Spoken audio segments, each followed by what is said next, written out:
किसी की गलतियों का ऑपरेशन किस तरह से करना प्रस्तुत है फ्रेंड और फो पुस्तक का एपिसोड 37। इस पुस्तक के हिंदी वर्जन का नाम है हंसा तो झील मैत्री सरोवर में।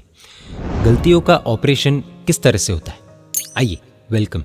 This is operation theatre tour. Doctor बीमारी ठीक करने के लिए ऑपरेशन करते हैं, लेकिन इन्फेक्शन के डर से कहीं भी नहीं बल्कि ऑपरेशन थिएटर में करते हैं।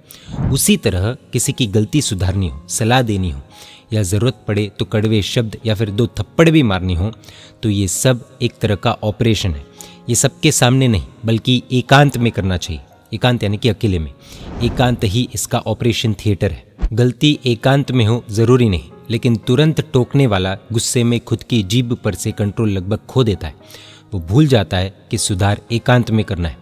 इससे सबके सामने मेरी बेइज्जती कर दी जैसा अपमान होता है और नई परेशानियां जन्म लेती है। जिस तरह सर्जन जितनी ज़रूरत होती है उतना ही चीरफाड़ करता है, ठीक वैसे ही गलती सुधारते वक्त कड़वे शब्द या सज़ा में हद से ज़्यादा नहीं करना चाहिए। गलती होने पर तुरंत टोकने वाला गुस्से में होता है, उसे कंट्रोल नहीं रहता। याद रखना है, गुस्से में नहीं बोलना है, नहीं लिखना है, ना ही कुछ टाइप करके भेज देना है, क्योंकि हम तब ये नहीं सोच पाते कि कितना कहना ज़रूरी है, कितना बोलना है, कितना नहीं बोलना है। ज़्यादा चीर फाड़ से गलती करने वाले को और ज़्यादा नुकसान होता है। सर्जन एवं खूनी में फ़र्क। ऑपरेशन का हक उसी को है जो चीरा लगाकर उसे टांके भी लगा सके, वो सच्चा डॉक्टर है। जो चीरा लगाकर खून बहने दे वो डॉक्टर नहीं, खूनी है। उसी तरह गलती सुधारने के लिए कड़वे शब्द बोलकर बाद में प्यार भरे शब्दों से दिल जोड़ने वाला ही सच्चा गलती सुधारने वाला डॉक्टर है। जो सिर्फ तीखे शब्दों से दिल को चोट दे और छोड़ दे वो खूनी है। तुरंत गलती टोकने वाला गुस्से में होता है। वो सोचता है ऐसों को तो डांटना ही चाहिए वरना सर पर चढ़ जाएंगे। उसे प्यार से टाके लगाने की ज़रूरत ही नहीं लगती। डॉक्टर ऑपरेशन से पहले मरीज़ को क्लोरोफॉर्म देकर बेहोश करता है ताकि मरीज़ पूरा भरोसा करे और शरीर सौंप दे। फिर चाहे कितनी भी चीरफाड़ हो, मरीज़ विरोध नहीं करता है। बिना बेहोश के ऑपरेशन करो तो मरीज़ दर्द से तड़पेगा, हाथ पैर हिलाएगा और नुकसान होगा। उसी तरह किसी की गलती सुधारने से पहले उसके मन में हम पर पूरा भरोसा पैदा करना होता है।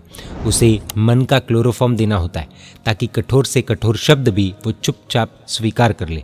इससे न विरोध होगा न नफरत, और गलती सुधर भी जाएगी। Mister Michael, fictional story. मशहूर शिल्पी माइकल एंजेलो रोज़ अपने पान वाले दोस्त से मिलने जाता था। पान की दुकान के पास एक बड़ा पत्थर था जिसे लोग पीकदान बना चुके थे। पत्थर गंदा और मक्खियों से भरा था। पान वाला तंग आ चुका था। एक दिन उसने माइकल से कहा कि यार इस पत्थर को ले जा, तो शिल्पी है, कुछ काम आएगा। माइकल उस पत्थर को घर ले गया। रात दिन मेहनत कर उसने उससे एक शानदार मूर्ति बना दी। मूर्ति इतनी जीवंत थी कि देखने वाले दंग रह जाते। लाखों लोग मूर्ति देखने आते। पान वाला भी आया और मूर्ति की तारीफ करते नहीं थका। तब माइकल ने धीरे से कहा, यार ये वही पत्थर है जिससे तू परेशान हो चुका था। पान वाला हैरान, बोला कि सच में? तूने तो कमाल कर दिया। लोग कल तक इस पर थूकते थे, आज इसे पूछते हैं। धन्य है तू। माइकल ने हंसकर कहा, दोस्त ये मेरी कला नहीं, मैंने बस पत्थर का बेकार का हिस्सा हटाया है। भगवान तो पहले से ही अंदर थे। परमात्मा तत्व कहा है, हर पत्थर में भगवान छुपे हैं। बस माइकल जैसे शिल्पी की ज़रूरत है जो पत्थर के बेकार हिस्से हटा दे, फिर पत्थर भगवान बन जाता है। वैसे ही इसी तरह हर मानव में सज्जनता, संत स्वरूप और यावत परमात्मा स्वरूप छिपा हुआ पड़ा है। अर्थात हर इंसान छिपा रुस्तम है।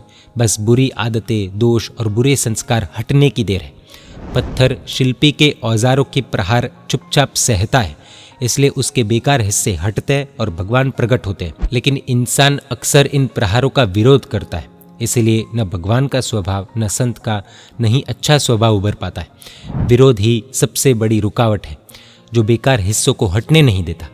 इसीलिए किसी की गलती सुधारने के लिए ऑपरेशन करना हो तो पहले ऐसा माहौल बनाना चाहिए कि सामने वाला विरोध न करे।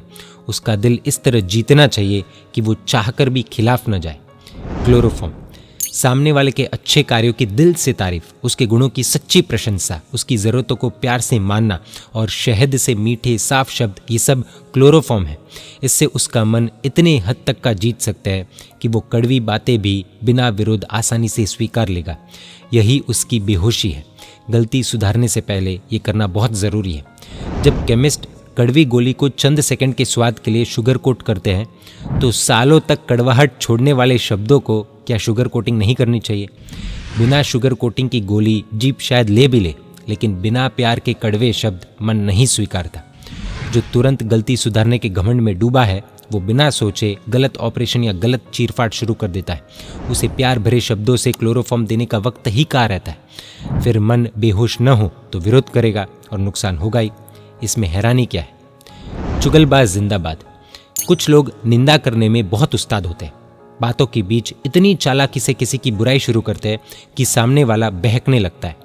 चुगलखोर सीधे निंदा नहीं करता, क्योंकि जानता है कि लोग तुरंत बुराई सुनना पसंद नहीं करते। वो पहले तारीफ का जाल बिछाता है, जैसे कि फलाना भाई को जानते हो, उसने धर्मशाला में 25,000 दिए है, गौशाला को 10,000 दिए, बड़ा उदार है।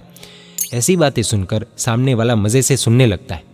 अगर वो सीधे बुराई शुरू कर दे, जैसे कि फलाना व्यक्ति 420 है, मुंह में राम बगल में छुरी, ठगने के धंधे करता है, तो सुनने वाला नाराज होकर कहेगा कि भाई काम दाम है या नहीं, फालतू बातें क्यों करते हो? इसलिए निंदक पहले तारीफ करता है। जब उसे लगता है कि सामने वाला उसकी बातों में फंस गया है, तब मगर बोलकर यू टर्न लेता है। हाँ, दान देता है, मगर माल में गड़बड़ करता है, ग्राहकों से बेईमानी करता है, नौकरों का शोषण करता है। ये मगरमच्छ की तरह है। तारीफ से शुरू होकर बात गंदी निंदा की बदबू फैलाने लगती है। सुनने वाला फंस जाता है, जैसे कि कीचड़ में फंसा आदमी चाह कर भी निकल नहीं पाता है। ये निंदा का दलदल बहुत ही खतरनाक है।